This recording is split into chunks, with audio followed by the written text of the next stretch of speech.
अस्सलामुअलैकुम and welcome to my YouTube channel Rabia the nurse. आज का हमारा टॉपिक है एंडोमेट्रियोसिस। एंडोमेट्रियोसिस बेसिकली एक पेनफुल डिसऑर्डर है जिसमें एंडोमीट्रियम जो हमारे यूट्रस की इनर लाइन है उससे सिमिलर टिश्यू ग्रो होता है हमारे रिप्रोडक्टिव ट्रैक के अराउंड। फॉर एग्जांपल ओवरीज में हो सकता है, फेलोपियन ट्यूब में हो सकता है, डिफरेंट स्ट्रक्चर्स में हो सकता है endometrial like tissue. So this condition is called endometriosis. Common areas कहाँ कहाँ पे है? सबसे ज्यादा ये ओवरीज में फीमेल्स कंप्लेन करती हैं, उसके बाद फिलोपियन ट्यूब्स पे एंडोमेट्रियल टिश्यू जो है वो ग्रो कर सकता है। टिश्यू लाइनिंग और पेल्विस आपके पेल्विक एरिया में हो सकता है। आपने कोई भी आपके पेल्विक ऑर्गन्स है, चाहे वो जीआई के हैं या रिप्रोडक्टिव ट्रैक है, उसके इर्द गिर्द एंडोमेट्रियल टिश्यू ग्रो कर सकता है। अच्छा, इसकी एटियोलॉजी इतनी कंफर्म नहीं है कि ये ऐसा क्यों होता है, लेकिन बहुत सारी थेरीज हैं जो इसको एक्सप्लेन करती हैं कि ये रीज़न हो सकती हैं। पहले हम डिस्कस करते हैं रेट्रोग्रेड मेनिस्ट्रेशन, यानी जिस तरह कि आप देख सकते हैं ये हमारा फीमेल रिप्रोडक्टिव ट्रैक है जिसमें ये हमारा यूट्रस है, फिर यहाँ से फेलोपियन ट्यूब्स आती हैं और ये ओवरीज आती हैं। अब ये रेट्रोग्रेड मेनिस्ट्रेशन का मतलब है कि यहाँ से जो हमारा मेंसेस का जो नॉर्मल फ्लो है वो यूट्रस से वजाइना, वजाइना सर्विक्स, सर्विक्स से वजाइना और out of the female body. लेकिन एंडोमेट्रियोसिस में क्या होता है, वही ब्लड मूव करता है फेलोपियन ट्यूब्स में और एफेम्ब्रे के थ्रू वो ओवरी में और इस ट्यूब के इर्द गिर्द वो एक्यूमुलेट होना स्टार्ट हो जाता है। ये है फर्स्ट रीज़न। दूसरा कहते हैं कि जो एम्ब्रियोनिक सेल जब ट्रांसफॉर्मेशन होती है एम्ब्रियोनिक सेल की, तो किसी हार्मोनल इफेक्ट की वजह से वो मोर लाइक एंडोमेट्रियल टिश्यूज में कन्वर्ट हो जाते हैं। इसके अलावा जब सर्जरीज होती हैं तो जब सर्जन कट कर लगाता है, इंसिजन करता है, तो जो एंडोमेट्रियम का टिश्यू है वो डिफरेंट इंसिजन साइट्स पे लग जाता है और वो वहाँ पे मल्टीप्लाई होता है, जिसकी वजह से एंडोमेट्रियोसिस कॉज हो सकती है। एक और रीज़न है जिसमें हम कहते हैं कि जो एंडोमेट्रियल सेल ट्रांसपोर्ट किसी भी रीज़न से टिश्यू, फ्लूइड, लिम्फेटिक्स किसी भी थ्रू, अगर एंडोमेट्रियल का टिश्यू ब्लड सप्लाई के थ्रू वहाँ से मूव होता है और वो डिफरेंट एरियाज में जाता है और वहाँ जाके वो डिपॉजिट हो जाता है, that is will also be a cause of endometriosis. ठीक है, कॉजेज के बाद पैथोफिजियोलॉजी इसकी डिस्कस कर लेते हैं कि इसमें क्या होता है कि एंडोमेट्रियल लाइक टिश्यू होता है जो कि एक्ट भी बिल्कुल एंडोमेट्रियम टिश्यू की करता है। यानी हमारा जो एंडोमेट्रियम टिश्यू है उसका क्या फंक्शन है, वो मेंस्ट्रुअल साइकिल में करता है और प्रेगनेंसी में अपना रोल प्ले करता है। इसी तरह एंडोमेट्रियल लाइक टिश्यू है वो भी उससे सिमिलर रोल प्ले करता है।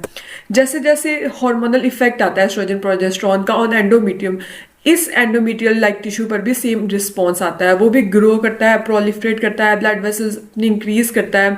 और जैसे मेंस्ट्रुएशन अगर ओवुलेशन नहीं होती तो ये भी tissue small like endometrial tissue break down होना स्टार्ट हो जाता है और ब्लीड करता है।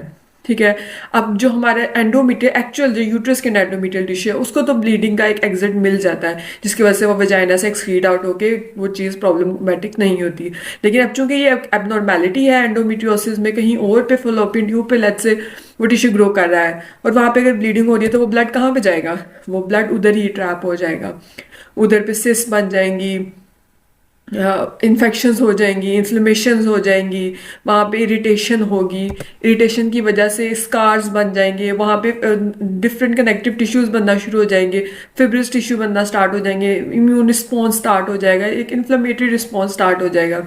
और उससे क्या होगा, जो एडहीजन भी एक स्टार्ट हो जाती है एंडोमेट्रियोसिस के, जो क्रोनिक पेशेंट्स हैं उनके जो डिफरेंट ऑर्गन्स हैं वो आपस में स्टिक करना स्टार्ट हो जाते हैं इस टिश्यूज की वजह से।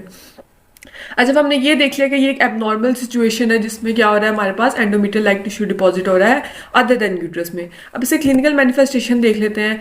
डेफिनेटली पेनफुल पीरियड्स होंगे इसमें फीमेल को, जो एक एबनॉर्मल सिचुएशन होगी, जो हार्मोनल इफेक्ट आ रहा है वो डिफरेंट, जब भी वो मेंस्ट्रुअल साइकिल होगा तब वो हार्मोन्स पे प्रोलिफरेट करेंगे उस टिश्यू को, वो फिर ब्लीड होगा, फिर पेन होगी और फीमेल एक कांस्टेंट पेन के साइकिल से गुजरेगी। Similarly pain with intercourse, pain with bowel movement. अब ये क्या है कि एक्स्ट्रा एबनॉर्मल मैस है जो कि उधर सिचुएट कर रहा है, जिसकी वजह से उस पर पूरा एक फंक्शन भी हो रहा है कि वो थिकन हो रहा है, फिर वो ब्लीड कर रहा है, फिर उधर रीजन्स बना रहा है, जिसकी वजह से ये सब उसको प्रॉब्लम्स आएंगे।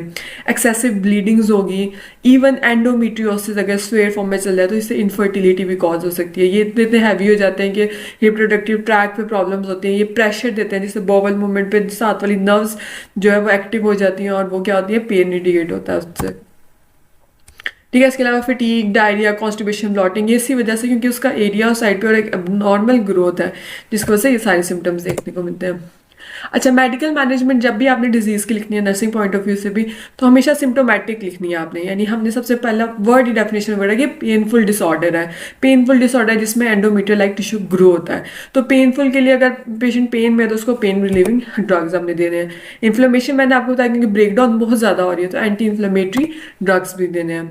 हार्मोनल ट्रीटमेंट्स हमने क्यों देने हैं? अच्छा, बेसिकली मैंने जिस तरह आपसे बात की कि जिस तरह ओव्यूलेशन में होता है और जिस तरह जो हमारा नॉर्मल मेंस्ट्रुअल साइकिल है जिसमें जो एस्ट्रोजन प्रोजेस्टेरोन है जो ओवरी से निकल रहे हैं और वो एक्ट करते हैं ऑन एंडोमेट्रियम, तो वो ग्रो करती है, ग्रो इन साइज। ठीक है, तो हमने क्या करना है कि उसको सप्रेस करना है। इसमें क्या होता है कि एस्ट्रोजन और प्रोजेस्टेरोन के जैसे कंट्रासेप्टिव्स होते हैं बेसिकली प्रोजेस्टिन वगैरह वो देते हैं, जिससे क्या होता है कि अब हार्मोन रिलीज नहीं होते, वो इफेक्ट नहीं करते, जिसकी वजह से दोबारा ये सारा प्रोसेस नहीं होता प्रोलिफ्रेशन वाला। अब इससे क्या होता है फीमेल को इनफर्टिलिटी होती है, प्रेगनेंसी कंसीव नहीं करती, ज़्यादा मेंस्ट्रुअल साइकिल स्टॉप हो रहा है, हम इफेक्ट आने ही नहीं दे रहे। अच्छा, और एक कंडीशन है कि अब वो साइज बढ़ चुका है उसका और अब वो फीमेल रिमूव करवाना चाहती है, डेफिनेटली वो एक प्रॉब्लमेटिक चीज़ है, तो उसको हम सर्जिकली सर्जन रिमूव कर देगा। अच्छा, इसमें नर्सिंग इंटरवेंशन क्या है? सबसे पहले तो नर्सिंग इंटरवेंशन में specifically talking about this topic, हमने हीमोग्लोबिन लेवल उस पेशेंट का चेक करना है क्योंकि फीमेल है वो ब्लीड कर रही है कॉन्टीन्यूसली एंडोमेट्रियोसिस की वजह से, तो हमने देखना है कहीं उसका जो हीमोग्लोबिन लेवल है वो ड्रॉप तो नहीं कर गया। उसके कोई भी मिसकंसेप्शन, क्योंकि जिस तरह कल्चरल ये चीज़ें वेरी करती है, चाइना में कुछ और चीज़ें हैं, पर वैसे हमारे पाकिस्तान का अगर डिस्कस करें तो बहुत सारी फीमेल्स कहती हैं कि उनको फॉर एग्जांपल वो उनको है ही इनफर्टिलिटी का रीज़न, या उनको क्लियर नहीं होता डिजीज़ प्रोसेस क्या है, सिम्टम्स का नहीं पता होता, उन्हें बिल्कुल एजुकेशन नहीं होती। तो नर्स का पहला जो सोल जो उसका कंटेक्ट होता है पेशेंट के साथ, उसके साथ उसका ये एन फर्ज है कि वो पेशेंट को उस ट्रीटमेंट के बारे में बताए, उसकी डिजीज प्रोसेस के बारे में बताए, उसके नॉर्मल, रेयर और एक्सट्रीम केस कॉम्प्लिकेशन वाले सिम्टम्स का बताए कि अगर नॉर्मल है तो इस तरह के सिम्टम्स आपको आएंगे, स्वेयर केस में इस तरह के सिम्टम्स आएंगे, और कब कब आपका फॉलोअप होना है, कौन से टेस्ट होने, ताकि उससे फियर ऑफ अननोन खत्म हो जाए। ये ना हो कि उसको पता ही नहीं एंडोमेट्रियोसिस क्या, उसको पता ही नहीं सर्जन ने किस चीज़ की सर्जरी करनी है, कंसेंट फॉर्म वो साइन करी, तो एक नर्स की रिस्पॉन्सिबिलिटी कि उसने हमने उससे गाइड करना है। ठीक है, उससे कॉम्प्लिकेशंस का बताना है, उसकी जितनी भी मिसकंसेप्शन है वो हमने दूर करनी है। So this was all today about endometriosis. Hope you like this video. If you do like this video, like the channel and share it with your friends so that they can also study in a very quick way. So thank you. Signing off for today.